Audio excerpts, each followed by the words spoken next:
C'est parti, bonjour, bienvenue à ce nouveau webinaire. Ce matin, on a intitulé ce webinaire Politique RSE, avez-vous pensé à la pause déjeuner? Donc, on va parler RSE et la pause déjeuner étant un parfait exemple de mise en place. Et pour m'accompagner ce matin, je reçois Hugo. Bonjour Hugo, Bonjour, bonjour à tous.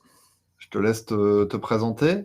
Ouais, ravi d'être là. Donc moi, je suis, responsable RSE, au sein d'une entreprise spécialisée dans la restauration, qui s'appelle Food Cherry et donc on propose une solution pour les entreprises de toute taille.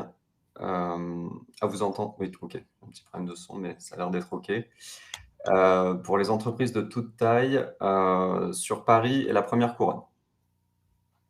On rentrera Top. plus en détail, mais voilà, pour faire rapide. Ouais, tu peux nous en dire deux, trois petits mots rapides sur l'offre, histoire de bien situer la prestation. OK. Donc nous, on est vraiment engagés depuis nos débuts. Donc on est une jeune entreprise, donc on est né en 2015, et on est devenu société à mission récemment. Donc on a vraiment une offre de restauration qui a un positionnement très fort sur l'engagement.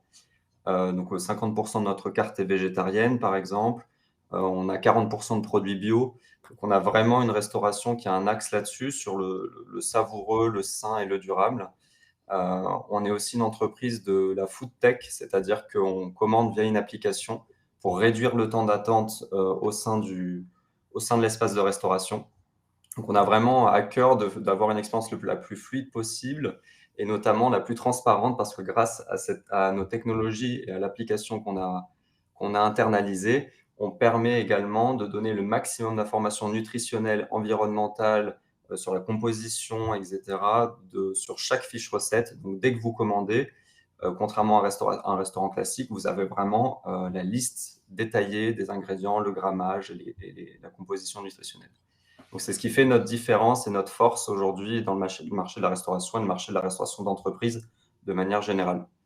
Voilà, donc on est implanté dans plusieurs entreprises vraiment de tailles très diverses, de la PME à la très grande entreprise, et ça se matérialise très simplement. On s'installe via un comptoir, un petit espace de restauration dédié chez nos clients. Donc ça peut être un comptoir autonome, c'est-à-dire que les clients, en tout cas les consommateurs sur place, viennent récupérer leurs commandes en click and collect, voilà, exactement comme sur le visuel.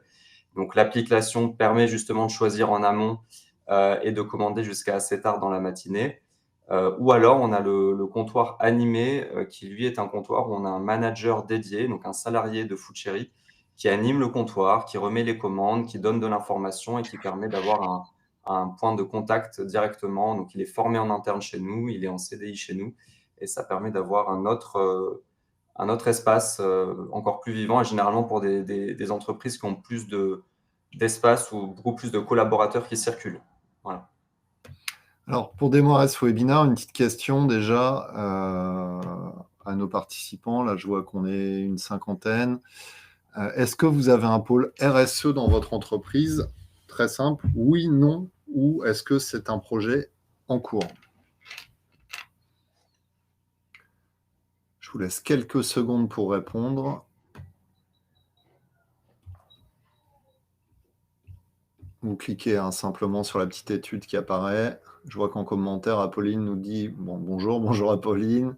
On nous dit oui, projet en cours, non, oui, en cours. Donc ça, c'est partagé. Voilà, on a 35 personnes qui ont voté pour l'instant. Qu'est-ce que ça donne? Donc oui à 38%, non à 25% et c'est un projet à 13%. Donc déjà, notons que la RSE, pour l'instant, n'est pas un sujet pris en charge par 100% des entreprises. Et le deuxième point qui est intéressant, deuxième question que je vous pose, c'est si oui, du coup, qui s'en occupe dans l'entreprise? Est-ce que c'est le service RH? Est-ce que c'est une seule personne autonome dans l'entreprise? Est-ce qu'il y a un service dédié ou alors personne ne s'en occupe?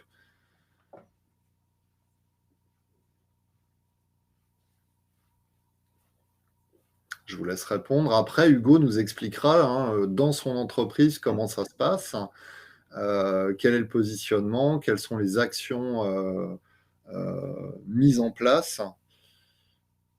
On a une trentaine de personnes qui ont répondu. Allez-y, je vous laisse encore quelques secondes. Alors, qu'est-ce que ça donne? 18% le service RH, 16% une seule personne dans l'entreprise, 18% un service dédié et puis, les 8% on les avait préalablement, personne. J'ai fait le même sondage ce matin sur LinkedIn, il y a pas tellement longtemps, il y a 3/4 d'heure. Pour l'instant, j'ai 52 votes et comme réponse, j'ai eu à 23% une personne de la DRH, à 12% c'est réparti au niveau de l'équipe RH, dans son intégralité, mais à 44% une équipe dédiée autonome et à 21% une personne seule. Donc par Mmh. nature, on aurait pu penser que c'était quand même quelque chose de forcément rattaché à la direction des ressources humaines. Bah, c'est de moins en moins évident en fait aujourd'hui. Il y a Mmh. beaucoup d'entreprises qui ont mis une cellule ou qui l'ont confiée à une personne qui est indépendante, qui gère tous les sujets, liés à la RSE.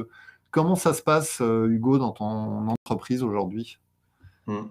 Ouais, c'est très intéressant parce que nous, on a justement un fonctionnement un peu différent, et tu l'as très bien dit, généralement, c'est rattaché au RH. Enfin, historiquement, la RSE est rattachée au RH parce que, traditionnellement sur des sujets de QVCT, mais maintenant la RSE va bien au-delà.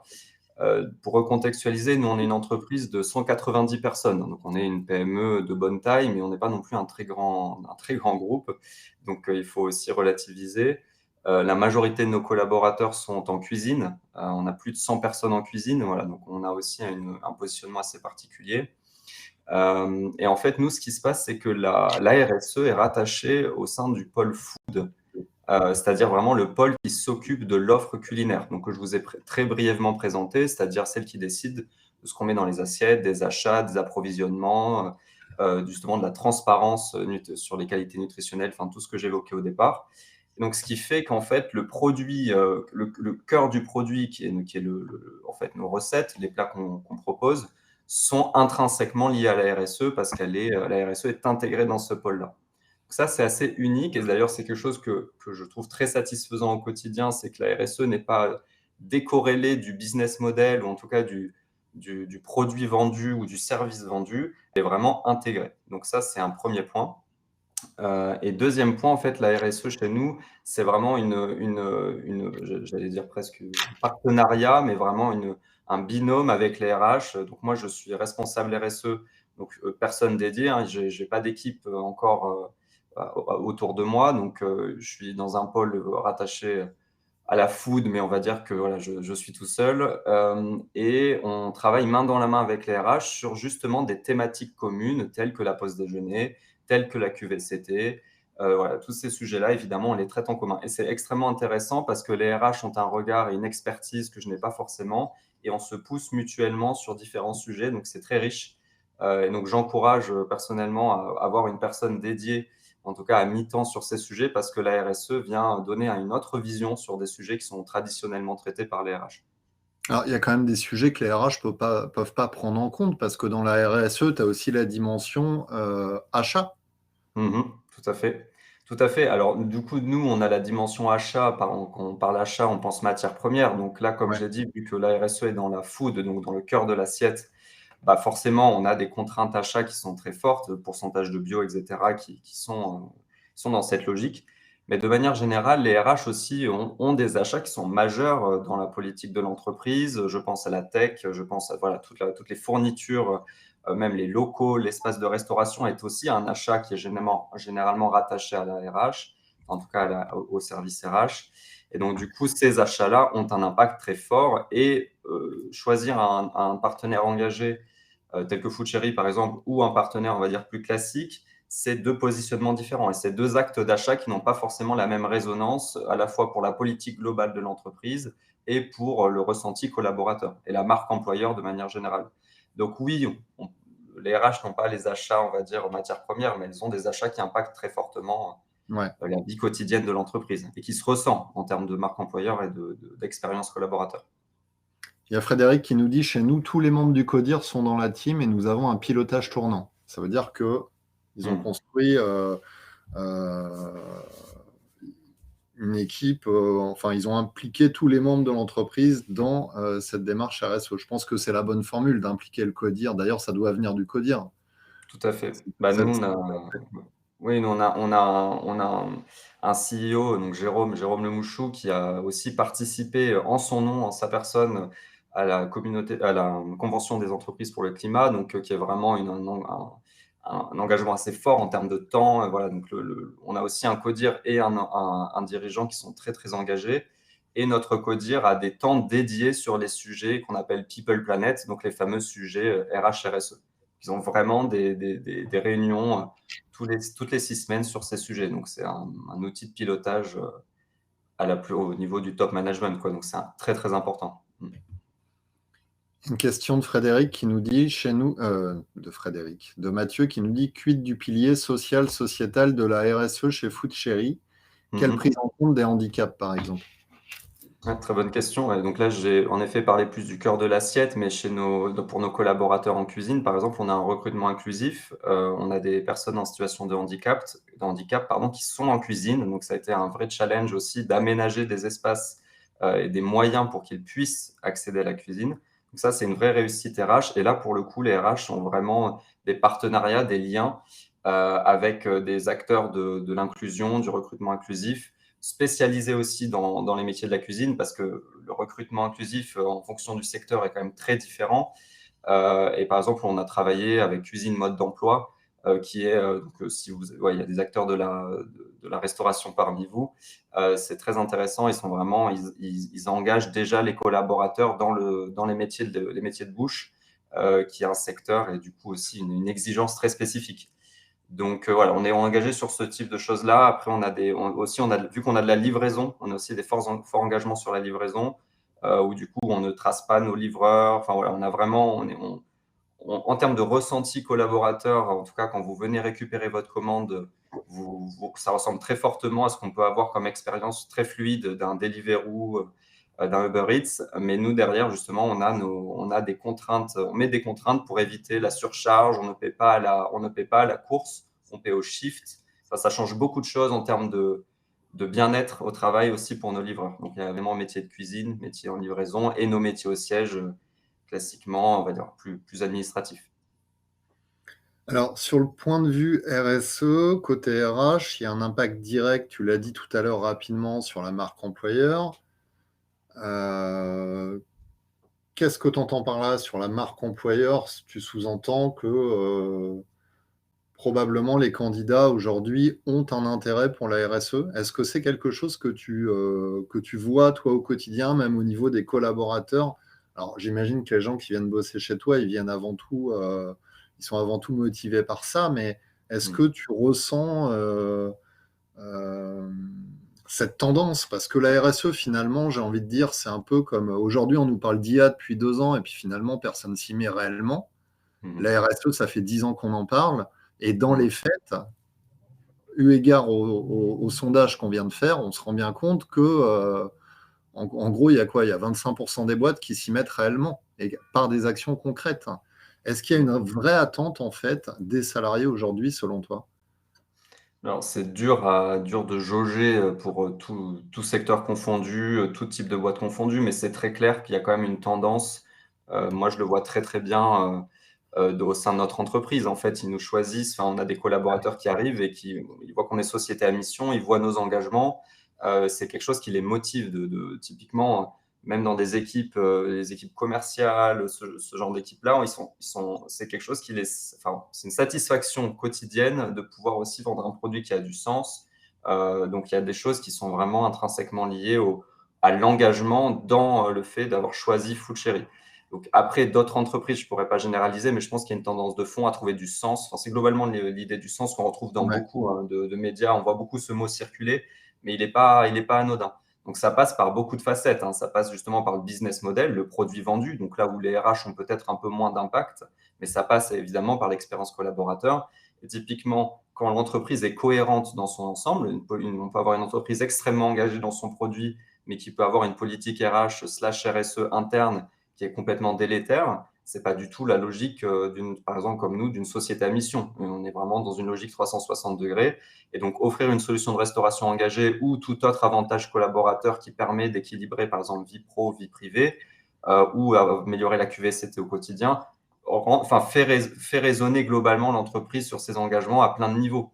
Donc, c'est aussi ça qui est important et c'est pour ça que le top management doit être embarqué, le service financier, le service RH. Enfin, et en fait, tous nous, par exemple, là, je donne un exemple assez rapide, mais même notre équipe tech qui est internalisée prend en elle-même des engagements, la manière de coder, codage sobre, etc.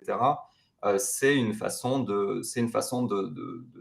d'apporter de l'engagement dans des services qui sont, entre guillemets, pas forcément directement concernés par l'offre pure food, comme on peut le voir d'un point de vue client, quoi.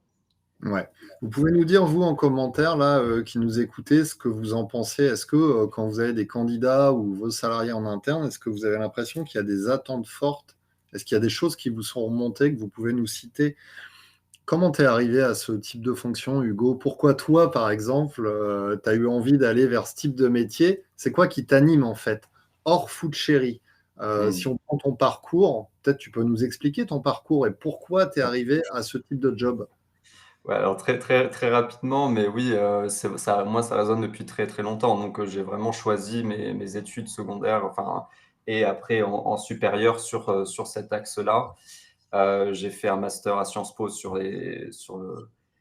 la RSE. J'ai complété avec un autre master à AgroParisTech pour me spécialiser justement dans la food parce que c'est un secteur qui a énormément d'enjeux hyper intéressants du côté agri et du côté restauration. Enfin, il y a des enjeux hyper importants et hyper fondamentaux dans la food, en RSE, sociaux évidemment. Donc du coup, ça m'anime depuis le début, mais c'est plus une vocation presque intrinsèque, hein. C'est des convictions Ouais. fortes qui m'ont poussé à faire ce métier. Donc c'est pas forcément quelque chose qu'on peut dupliquer pour tout le monde. Mais ce qui est sûr, c'est que quand j'ai choisi Foodcherry, parce que forcément, en tant que responsable RSE, on choisit aussi une boîte dans laquelle on se sent bien, on sait qu'on peut aller plus loin et qu'on va avoir les mains, entre guillemets, libres de faire des choses assez ambitieuses. Foodcherry m'a apporté ça. Donc ça, c'est clair que je n'aurais pas choisi une autre boîte. En tout cas, il y a d'autres entreprises dans le même secteur qui ont des engagements, certes, mais où je n'ai pas senti forcément cette envie d'aller encore plus loin, où je l'ai chez Foodcherry. Donc, voilà, il y a ce qui est affiché, ce qu'on ressent au quotidien. Donc, voilà. Mais pour faire bref, mais... Non, mais c'est intéressant. Alors, on n'a pas eu beaucoup de réponses. On a Pierre qui nous dit: je n'en ai pas le sentiment, et on a Laurent qui nous dit: les candidats recherchent souvent du sens. Et là, je te rejoins, hein, tu disais, on voit beaucoup dans les médias, mais ce qu'on voit aussi, et Laurent a raison, c'est que les candidats ont parfois du mal à exprimer ce que signifie pour eux concrètement avoir du sens. Parce qu'avoir du sens, pour moi, ça peut être tout simplement de gagner suffisamment d'argent par rapport à ce que je fais en entreprise, comme ça pourrait être toi, par exemple, parce que tu es vraiment dans le job et dans la prestation de service qui, pour toi, fait sens dans la manière dans laquelle elle est faite. Pour d'autres, avoir du sens, ça va être d'être tout simplement en télétravail. Il y a vraiment cette complexité pour les entreprises aujourd'hui, à savoir ce qui réellement fait sens de manière individuelle pour chaque collaborateur. Et ça, c'est un réel défi. Ça m'amène à te questionner justement sur ce que vous faites rapidement en interne en termes de RSE pour vos collaborateurs. Comment on sensibilise les collaborateurs à ça, même si par nature, je pense que dans ton entreprise, ils sont déjà sensibilisés et c'est une des raisons pour lesquelles ils viennent. Mais comment on entretient cette appétence autour des sujets de RSE? Oui, bah non, c'est une bonne question, mais nous, on a justement différents profils. On a des profils qui sont très, très, très sensibles et bien au-delà de ce qu'on peut proposer, même en termes d'information, de sensibilisation, qui sont déjà extrêmement convaincus. Mais on a surtout beaucoup de profils qui sont en chemin, en fait, qui vraiment se disent, bon, là, je shift, j'ai envie d'autre chose, j'ai envie d'une entreprise voilà, qui justement a un positionnement sur le marché qui va dans le bon sens, mais dans le bon sens, dans le sens marché, c'est-à-dire qu'un produit qui, sur le long terme, peut continuer à être produit, vendu tout simplement par un truc court-termiste. Donc c'est aussi ça le sens, c'est quelque chose qui a vraiment l'idée du long terme, qu'on travaille pas juste pour l'année qui vient ou le mois qui vient. Et du coup, nous, en fait, en interne, on a mis du coup, ça rejoint la politique RH justement et l'onboarding. On a mis en place des sensibilisations, 3 sensibilisations sous un format ludique. Alors, vous connaissez sans doute la fresque du climat, parce qu'on en entend pas mal parler. Ouais. Et du coup, nous, on a mis en place 3 ateliers. Donc, la fresque du climat. Inventons nos vies bas carbone, donc il y a un peu l'après-fresque. Une fois qu'on a fait le constat avec la fresque du climat, on a on va dire les actions possibles, et la fresque de la biodiversité. Parce qu'on a, voilà, il y a deux enjeux majeurs en environnement aujourd'hui, c'est le climat et la biodiversité. Donc du coup, nous, voilà, on a mis ça dans l'onboarding. On propose 2 grosses sessions par an, entre guillemets, au printemps et en automne, où on propose ces ateliers-là en cuisine et sur le siège pour tous nos collaborateurs et collaboratrices. Donc du coup, c'est vraiment un cycle automnal et printanier sur ces différentes thématiques qui permet justement de... Ce qui est très bien avec ces ateliers, c'est qu'ils sont ludiques, donc ça prend 2-3 heures, mais ça permet aussi d'avoir un moment de partage, ça crée du lien entre des équipes qui ne se connaissent pas forcément. Donc il y a aussi tous ces avantages-là connexes au-delà de la sensibilisation pure sur la thématique. Après, en interne, on a pas mal d'avantages différents, mais on a aussi on a une politique forte sur le déplacement sobre, donc bas carbone. Donc on a augmenté le plafond de remboursement à 75% au lieu de 50% chez Food Cherry. On a mis en place un comité à impact, c'est-à-dire que je pilote en tant que responsable RSE, où les RH sont impliqués et qui permet aux collaborateurs et collaboratrices de Food Cherry d'investir un espace. On se réunit à intervalles réguliers pour proposer des projets RSE qui sont portés par les collaborateurs et collaboratrices. C'est-à-dire qu'on leur donne la possibilité de faire avancer l'entreprise sur ces thématiques-là. Et donc, typiquement, on retrouve beaucoup de sujets sur la QVCT, sur la sensibilisation, qui sont hyper importants, mais ça donne aussi de la matière aux équipes RH RSE, enfin, en tout cas chez nous, pour avancer. On voit aussi les angles morts qu'on n'a peut-être pas adressés. C'est très, très précieux d'avoir ça. Donc, d'avoir un comité dédié aux collaborateurs sur ces enjeux-là, qui leur donne à la fois un espace d'expression, mais aussi un espace d'action. Il y a Apolline qui nous dit les nouvelles générations semblent davantage concernées par les politiques RSE en termes d'engagement écologique, bien-être au travail, avantages salariaux en dehors du salaire, management bienveillant, ambiance chaleureuse, confiance au travail, flexibilité des horaires, ainsi que la reconnaissance du travail. La RSE englobe beaucoup de notions différentes finalement. Oui, parce que sous couvert de RSE, on a mis toute la dimension QVCT, on a mis la dimension écologie, donc c'est une des complexités pour la fonction RH, parce qu'aujourd'hui, la RSE, c'est un peu un fourre-tout finalement. On peut le prendre, c'est vrai. Non, mais Ça... je sais. Mais c'est pour ça que justement, je rebondis là-dessus. En fait, moi, j'apporte un angle très environnement de par ma formation aussi, qui n'est pas adressé par les RH, là où les RH viennent piloter des actions très fortes sur des sujets sociaux. Typiquement, j'ai vu que Mathieu, vous réagissiez sur le handicap. Les RH ont proposé une formation sur le recrutement inclusif auprès de tous les managers. Donc, elles ont aussi cette volonté d'aller plus loin. Et là où, malheureusement, voilà, on est une petite équipe. Donc, du coup, je suis seul sur ça et j'espère qu'on pourra grandir. Mais évidemment, en fonction du nombre de personnes disponibles qui peuvent traiter ces sujets, on peut aller beaucoup plus loin sur différentes thématiques. Mais c'est vraiment un binôme entre RH et RSE où, si la RSE est intégrée, enfin voilà, il y a quelque chose qui se passe dans la symbiose entre ces deux équipes. Ouais. Donc, ça nous aide beaucoup en interne, en tout cas.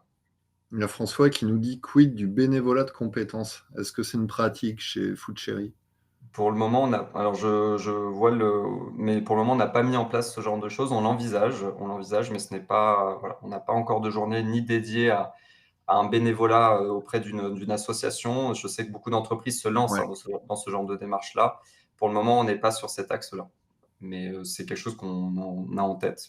Voilà. Mais tu vois, j'en avais parlé dans un webinar il y a de ça 2 ans, du bénévolat de compétences, justement, et que les entreprises proposaient des associations. Elle avait un catalogue d'une dizaine d'assos et les collaborateurs pouvaient être détachés un certain nombre d'heures, de jours, voire même de mois auprès des assos. Mais au final, la conclusion est que, alors là, je te parle d'une boîte où ils étaient 4 ou 5 000. En fait, le dispositif intéressait moins d'une centaine de salariés, en fait. Et c'est Ok. là où on rejoint ce qu'on disait tout à l'heure sur, finalement, c'est quelque chose de très individuel, la conception qu'on a de la RSE. Mm. Oui, tout Donc, à fait. Ouais. Mm. alors, pour ramener vraiment à ton sujet, qui est la restauration d'entreprise, qui est un vaste sujet aujourd'hui, parce que la restauration d'entreprise, elle a pris le Covid en pleine face, on va dire. Ouais. Fermeture des cantines, couplé à ça, un retour en entreprise, bah, non, en fait, il y a pas de retour en entreprise quasiment ou très peu. Mmh. Du télétravail, du travail hybride, donc il y a beaucoup d'entreprises qui ont aussi fait le choix de fermer leurs cantines collectives ou d'arrêter leurs abonnements avec des cantines et Mmh. puis, de se contenter de donner, des tickets resto et donc presque d'abandonner pour certaines, ces espaces, de restauration. Hem, c'est quoi les avantages aujourd'hui à remettre en place quelque chose qui est pas forcément une cantine, qui est plus souple, hein? Quels sont les intérêts principaux? Avant Mmh. de parler, de la Oui. partie, RSE de ton offre, Mmh. Oui, d'un point de vue, collaborateur, enfin du ouais, point de vue RH. Bah, nous, on voit vraiment 3 choses. C'est vrai qu'en la restauration d'entreprise amène quand même beaucoup de bénéfices. Donc le premier, c'est quand même de ramener de la convivialité, de ramener du lien, parce que ça crée un espace, du coup dédié, du coup une zone où on peut se rencontrer. Ça, c'est indéniable, mine de rien, on le voit même en interne ou de chez nos clients. Découvrir de nouveaux plats, découvrir de nouvelles saveurs, chez Food Cherry ou même chez d'autres restaurateurs, hein, on a vraiment, un renouvellement de la carte qui est assez fréquent. Donc ça permet aussi de créer du lien autour de thématiques différentes, des thématiques qui font autour du plaisir et du partage. Évidemment, il y a le côté bien-être au travail, hein. Quand on a un espace de restauration dédié, c'est, du temps gagné aussi, c'est de la simplicité, voilà, c'est un espace qui est quand même beaucoup plus simple, à accéder peut-être qu'un restaurant, en extérieur. Voilà, donc ça complète une autre offre, la restauration en extérieur, et surtout, ça permet de recruter et de fidéliser certains collaborateurs, certaines collaboratrices qui recherchent ce genre d'avantages, évidemment, sur une entreprise. Ça fait partie des choses qui rentrent dans la balance. Évidemment, pas forcément, ça va peut-être pas faire basculer le candidat chez vous, mais c'est vraiment quelque chose qui fait partie du package. Donc, il ne faut pas le négliger. Donc, on a des clients qui le mettent en avant dans le package sur la marque employeur, d'avoir une restauration engagée, une restauration facile, accessible et installée sur site. Parce que voilà, nous, je l'ai rapidement évoqué, mais on a un modèle click and collect, donc c'est assez simple, c'est-à-dire qu'on est hybride. Ça peut être une restauration à emporter chez soi, à emporter, mais au déjeuner en extérieur, mais pas loin de l'espace de bureau, ou carrément à consommer sur place. Donc en fait, ça permet d'avoir ces nouveaux types de restauration. En tout cas, nous, ce qu'on propose, c'est d'avoir justement une plus grande diversité d'espaces dans lequel on peut consommer le plat qui nous est proposé. quand tu dis à emporter chez soi, ça, Mmh. On a des c'est-à-dire? on peut avoir des collaborateurs qui utilisent FoodChéri comme une offre à emporter, c'est-à-dire ils consomment autre chose le midi, mais le gardent pour le soir, OK. en click and collect. Vu que c'est du click and collect et on les range dans des frigos, il y en a qui vraiment l'utilisent comme le repas du soir parce qu'ils n'ont pas forcément eu le temps de consommer. C'est pas la majorité évidemment, mais ça fait partie des avantages. Du fait que le plat est et que nous, quand il arrive, il y a le nom du collaborateur, de la collaboratrice qui est indiqué dessus, donc on sait directement, à qui c'est, et donc le plat est gardé au frais jusqu'à la fin de la journée. Et d'un point de vue économique, qu'est-ce que ça coûte à peu près pour un collaborateur? Ça va de combien à combien? Chez nous, chez FoodChéri, Ouais, du coup, nous, on a une offre qui est, bah, vu qu'on a un positionnement assez fort, forcément, ça a un coût aussi dans les approvisionnements. On a une cuisine très, très, on a des engagements qui nous contraignent aussi dans la tarification. Donc les plats vont de 6,90 à 11 € environ. Donc c'est vraiment, mais voilà, c'est un axe assez particulier, mais on a vraiment toute notre cuisine est sans additifs. On fait tout maison, entrée, plat, dessert. Donc, il y a aussi le coût voilà, des collaborateurs et collaboratrices qui sont à Sucy-en-Brie, donc en Île-de-France. Donc, c'est aussi une restauration locale. On est au plus proche de nos consommateurs, parce que, comme je l'ai dit, on est surtout sur Paris et Première Couronne. Voilà, il y a aussi tout ça qui rentre en jeu dans la tarification. Donc, ouais, mais ce qui n'est enfin, pas tu ce qui est pas restes sur excessif. un ticket moyen d'un ticket resto finalement.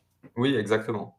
Voilà, Donc, donc c'est pas on est non sur plus, un positionnement assez classique, mais finalement, avec tous ces avantages, sanitaires, donc d'un point de vue santé et environnementaux, parce que du coup, sur tous nos plats, vous pouvez retrouver toutes les informations, notamment le Nutri-Score et l'Eco-Score, ce qui est une transparence qu'on n'a pas forcément sur quasiment aucun espace de restauration aujourd'hui. ouais, on va y venir. J'ai pris deux trois slides pour montrer ça. OK. Là, J'ai demandé D'accord. quelle est votre offre de déjeuner actuelle, donc 10% aucune. La majorité, c'est ticket resto, un peu de libre service, mais à la marge, et une cantine, pareil, à la marge. Mmh. OK. Donc c'est vrai qu'aujourd'hui, le ticket resto, il a raflé un peu le marché par Mmh. rapport aux solutions précédentes. Ouais. Moi, ce que j'y vois quand même je discutais ce week-end avec une salariée qui me disait, bah ouais, moi je fais 2 jours de télétravail par semaine. Mais en fait, elle voyait vraiment pas l'intérêt d'aller au bureau parce que elle me dit: «Je vais peut-être croiser 2, 3 salariés et puis on se croise dans les couloirs». Mmh mh. Bah, je me dis qu'en fait, oui, c'est normal. Si en plus tu as pas d'espace de restauration sur place où tu peux retrouver les gens, Mmh. s'il y a plus d'endroits, d'espace, où effectivement, comme avant, on se faisait la machine à café, comme on se donnait rendez-vous pour aller déjeuner. Enfin, je trouve que ça amène quand même quelque chose un espace de vie en fait dans Mmh. l'entreprise qui aujourd'hui n'existe peut-être plus en fait. Et comme je Non, sais que c'est un défi pour les RH de faire revenir les collaborateurs au bureau, parce que quoi qu'on en dise, hein, le télétravail c'est très bien, mais on y perd très fortement en intelligence collective. Et puis on désociabilise à moyen long terme les collaborateurs. Peu mmh, importe ce qu'ils disent, hein, les gens qui vont te dire: «Moi, j'adore le télétravail», ouais, sauf qu'à un moment, dans 2, 3 ans, quand je te demanderai, «C'est quand la dernière fois que tu as été boire un verre avec un collègue?», bah, il y aura plus de dernière fois, en fait. Enfin, mmh, on passe quand même dans un mode de fonctionnement très, à mon sens, perversif dans la durée. Donc ces espaces, de restauration au sein des entreprises, mmh. sont des espaces de vie et de convivialité qui sont indispensables en fait, à la QVCT aujourd'hui, hein.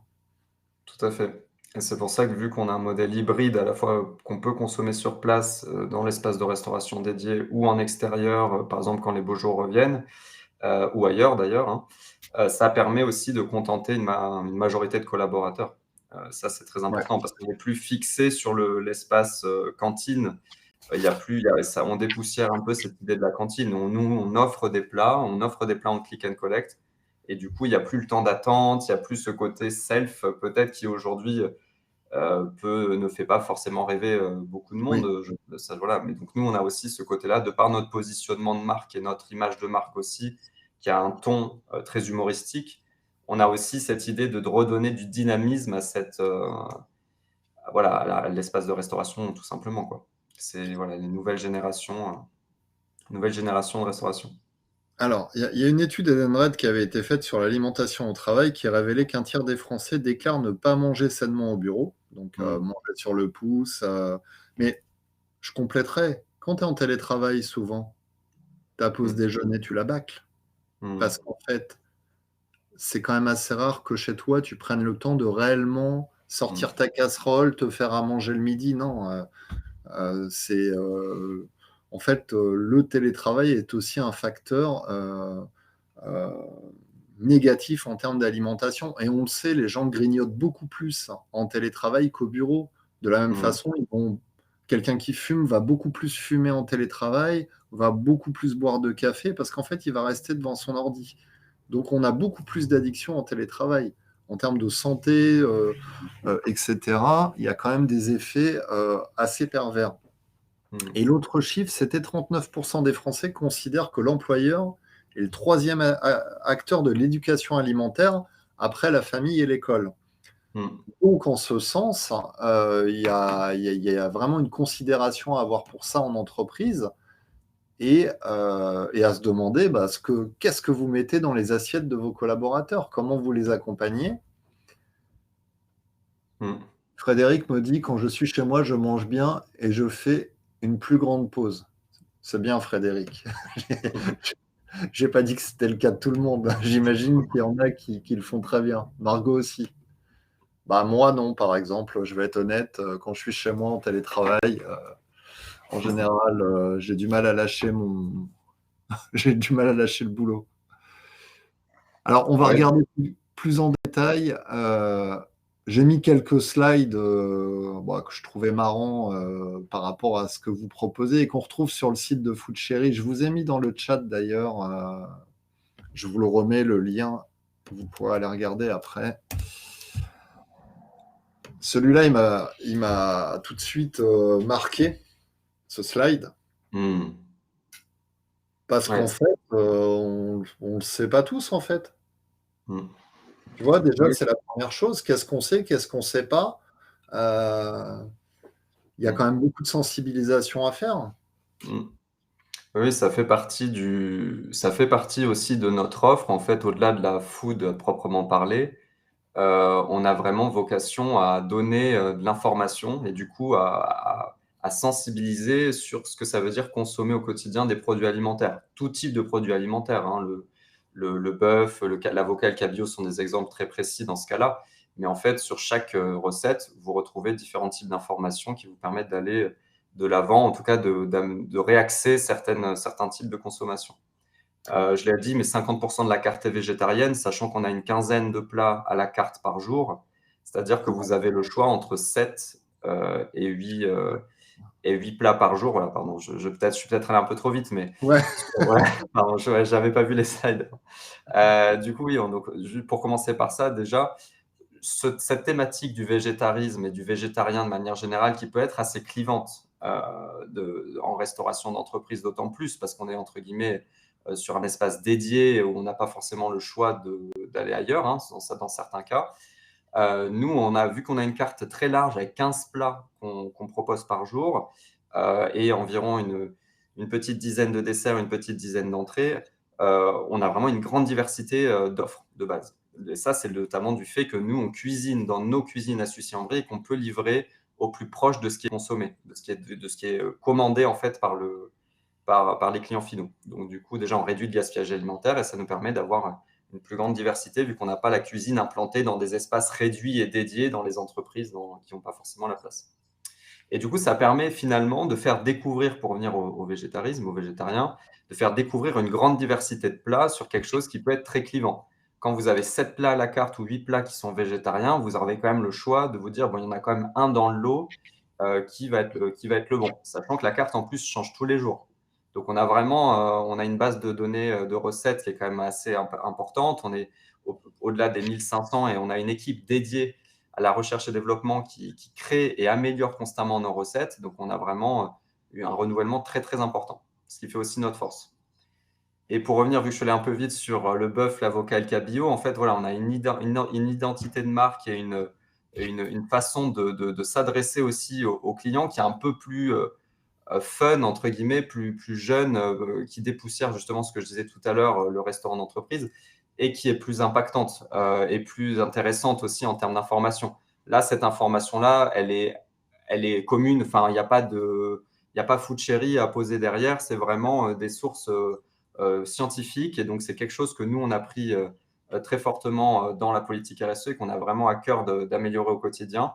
On n'a pas de bœuf, on n'a pas d'avocat et on n'a pas de cabillaud. Et comme vous le voyez, pas de bœuf parce que c'est quand même le produit alimentaire qui a le plus fort impact carbone. Bon, maintenant, on en entend beaucoup parler, mais à l'époque, quand on a pris cette décision, fin des années 2010, on était quand même encore quelque chose d'assez confidentiel. L'avocat, extrêmement consommateur d'eau. On le voit tous les ans avec les sécheresses qui s'aggravent de chaque année, d'année en année. Et le cabillaud qui est surpêché. Donc, du coup, on est vraiment sur une espèce qui est en danger, des populations qui s'effondrent. Donc, en fait, nous, en refusant d'en acheter, on participe à notre échelle au renouvellement naturel d'une population, d'une espèce voilà, qui est au bord de l'effondrement. Donc, on est vraiment sur 3 impacts très différents d'un point de vue environnemental, qui sont très marquants voilà, en termes consommateurs. Mais finalement, ce n'est pas quelque chose qu'on nous reproche, au contraire, parce que comme je vous l'ai dit, on a une telle diversité de cartes et on fait découvrir plein d'autres choses à nos clients. Donc, ça permet aussi d'échanger sur des nouveaux produits qu'on ne voit pas forcément ailleurs. Et ça, tu l'affiches en fait sur tes corners? Ah oui, ça c'est dit dans. Ah bah oui, ça on peut, on affiche on a aussi un livre d'ailleurs qui résume nos engagements, un livre de recettes qui a été publié aux éditions Marabout. Donc sur nos comptoirs, on a ce type d'informations. On a nos outils pédagogiques, donc typiquement le livre, qui peut être feuilleté sur place, etc. Donc pour s'inspirer, pour refaire nos recettes chez soi. Et lorsqu'on a des opérations, c'est-à-dire des animations très spécifiques, le comptoir s'anime et du coup permet de faire découvrir une nouvelle thématique. Voilà, par exemple, on avait l'Inde récemment Et là, on va avoir une opération sur un sujet RSE, sur la biodiversité. On va proposer des animations, de l'information sur cette thématique qui est encore assez peu connue et surtout qu'on arrive peu à connecter à l'alimentation. Quand on pense biodiversité, on pense abeilles, on pense oiseaux, enfin, on pense à quelque chose de très nature, mais il y a un lien très fort avec l'alimentation. Et ça, c'est une opération qu'on va lancer en mai et ça, on va amener beaucoup de pédagogie avec ça. Donc, c'est aussi Ouais, donc en ça. fait, c'est pas juste une offre alimentaire, ça permet en même temps de sensibiliser les collaborateurs, de façon très ludique et plutôt sympa. C'est vrai que Mm, l'approche est quand même assez sympa, les graphismes sont sympas, mm, ils sont parlants, ils marquent. mm. Tout à l'heure, tu parlais du Nutri, non, EcoScore. Oui, c'est le Nutri-Score, c'est pareil? Alors là, il y a l'EcoScore en effet qu'on a affiché qui a été affiché depuis sa création. On est dans le consortium avec Yuka notamment, qui a créé l'EcoScore, donc avec l'ADEME, l'Agence de la transition écologique. Et donc nous, enfin voilà, c'est différents acteurs qui se sont mis autour de la table. Nous, on est surtout là dans ce consortium pour expérimenter l'EcoScore. On n'a pas participé à sa conception d'un point de vue métrique. C'est pas notre expertise. Nous, on a été les premiers à l'afficher, enfin parmi les premiers à l'afficher sur tous nos plats. Donc, quand vous choisissez un plat Food Chéri, vous avez son impact environnemental précis. Vous avez également le Nutri-Score que vous connaissez très certainement maintenant parce qu'on le voit beaucoup dans les rayons, mais nous, on l'a aussi implanté pour chacune de nos recettes et donc chacun de nos plats. Donc, quand vous commandez chez Food Chéri, vous pouvez aussi faire un choix extrêmement rapide grâce à ces informations-là, deux scores qui résument deux informations très différentes, donc le côté santé et le côté environnement. Et ça vous permet aussi d'orienter. Certains jours, on veut faire plaisir. Bon, le Nutri-Score est plutôt vers C ou D. D'autres jours, on a envie de manger vraiment très, très sain. Donc, on a un Nutri-Score A. Et ça permet voilà, d'avoir des informations très rapides et dans quelques clics, on peut voir ce qu'on mange, quoi. Alors l'autre point important, c'est, j'ai vu, hein, c'est le recyclage, Mmh. Ouais. des paillettes, les couverts, il y en a plus, je crois. Ouais, alors on ne propose plus Ou de c'est couverts en plastique. Ouais, on a des c'est couverts en inox réemployables. On a encore des couverts en bambou pour ceux qui le souhaitent, mais c'est très rare. On en a peu qui commandent des couverts. Sur nos comptoirs, on a des couverts à disposition aussi, donc forcément, ça permet de limiter ce genre d'impact. Vu qu'on est sur cette offre hybride justement, sur place et à emporter, il faut qu'on satisfasse aussi les deux populations. Mais au-delà du recyclage, en fait, nous, maintenant, on est un cran au-dessus, on pousse pour le réemploi.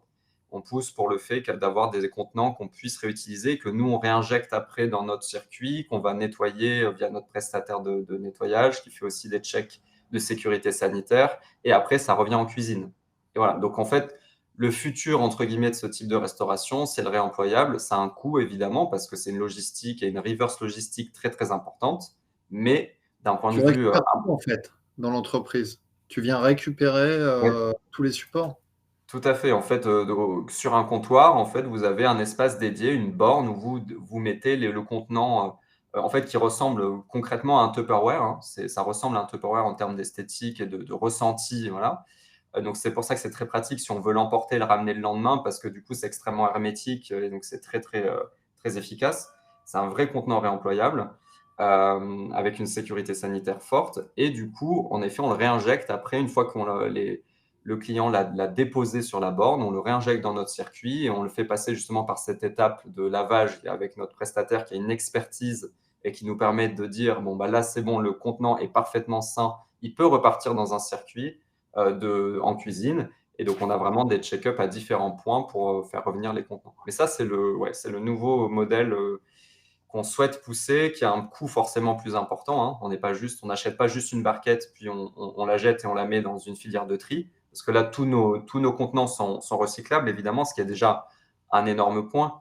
Mais nous, on pousse, quand on propose l'offre chez nos clients, on la propose en premier lieu en réemployable. Ouais. Ce qui coûte plus cher aux clients. Ce qui coûte forcément plus cher du fait de la logistique qu'il y a derrière, mais d'un point de vue environnemental, l'impact est minime. On voit du coup on l'a vu chez certains clients qui sont dans des stratégies zéro plastique à usage unique. C'est aussi une grande tendance à la défense, par exemple. On a beaucoup de clients qui sont dans ces stratégies parce que la défense en elle-même, en tant qu'acteur indépendant, on va dire, a une stratégie environnementale très, très poussée. Et du coup, certaines entreprises qui sont implantées à La Défense ont cette stratégie-là. Donc forcément, nous, le réemployable est une réponse à cet enjeu qui est vital. Enfin, voilà, là, on est en train de passer sur du 100% carton pour même les couvercles, etc. Quasiment vous voyez le couvercle en PET, donc en plastique, il persiste encore sur nos plats, mais on va switcher très, très prochainement. En tout cas, nos desserts et nos entrées sur des couvercles en carton et nos plats in fine, peut-être un jour. Il y a une question de visuel aussi qui est importante, donc il y a encore cette tension-là qui persiste, mais évidemment, l'idée, c'est d'aller sur du zéro plastique à usage unique à terme. Ça marche. Bon, j'avais juste mis en dernier lieu, pour celles et ceux qui veulent situer où est Sucy-en-Brie, hein, parce que moi, j'ai pas de problème, je suis à Nogent-sur-Marne, je vois très bien où c'est. Je sais qu'un Parisien sorti de Paris, en général, il a du mal. Oui, non, celui-ci n'est pas très loin. En RER, c'est vraiment à côté, ouais. Top. On a fait nos 45 minutes. Je ne sais pas si vous avez des questions. Est-ce que ça vous inspire, vous qui êtes là? Je vois que vous avez suivi jusqu'au bout, donc j'imagine que vous avez quand même un intérêt pour ce mode de restauration. Bon, Hugo, de toute façon, vous pouvez le retrouver aussi sur LinkedIn, hein. Si vous avez des questions, n'hésitez pas à rentrer en contact direct. Moi, ça m'a donné faim. Donc, je passerai peut-être dans les cuisines de Sucy-en-Brie un jour, faire une dégustation. Avec plaisir. Et puis, parce que le siège est basé là-bas ou Le siège est à Paris, donc il est à Paris? Paris Ok. 11, pardon, à côté de République, et notre cuisine est à Sucy, ouais. Bon, bah super. Eh ben, merci beaucoup, Hugo. Je pense qu'on a, Bah, merci à vous. Et on a n'hésitez fait. pas, en effet, je reste disponible sur LinkedIn si vous avez d'autres questions, ou quoi. Il y a Pierre qui nous dit ça montre des solutions très emballantes. Ouais, Pierre est à Toulouse, donc il dit pas possible à Toulouse. Ouais, pour le moment, on n'est pas encore implanté en province, ouais. Merci Hugo. Ce webinaire, vous pourrez le retrouver demain matin sur Meyer Ashline en replay. Je vous souhaite une bonne journée et puis un bon déjeuner vu qu'on approche de midi. Allez, bon Merci. après-midi. Bon appétit, au revoir. Merci, au revoir.